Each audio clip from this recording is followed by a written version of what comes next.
புதுசாக வீடு வாங்கணும், சொந்த வீடு சொந்த கடை இருக்கணும்னு ரொம்ப ஆசைப்பட்றீங்களா? அதுக்கு இதை செஞ்சு பாருங்கள். உங்கள் குலம் தலைக்கும் செல்வம் செழிக்கும். அதுக்கு இது கண்டிப்பாக உங்களுக்கு கை கொடுக்கும்.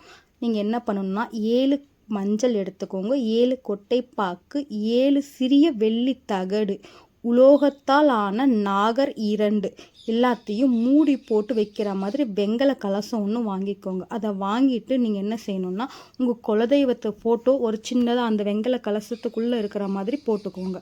போட்டு அது உள்ளே போட்டுட்டு குலதெய்வ கோயிலுக்கு கொண்டு போய் வச்சு பூஜை பண்ணிவிட்டு உங்களுக்கு என்ன வேணுமோ அதை மனசார வேண்டிட்டு கண்டிப்பாக கொண்டு வந்து உங்கள் பூஜை அறையில் வைங்க. அதே மாதிரி பூஜை அறையில் வச்சு பூஜை பண்ணிகிட்டே இருங்க. 7 அமாவாசை இல்லைன்னா 9 அமாவாசைக்கு குலதெய்வ கோயிலுக்கு கொண்டு போய் வச்சு பூஜை பண்ணிவிட்டு கொண்டு வந்து வைங்க. உங்களுக்கு கண்டிப்பாக கேட்டது கிடைக்கும், நினச்சது நடக்கும், குலம் தலைக்கும், செல்வம் பெருகும். நன்றி, வணக்கம்.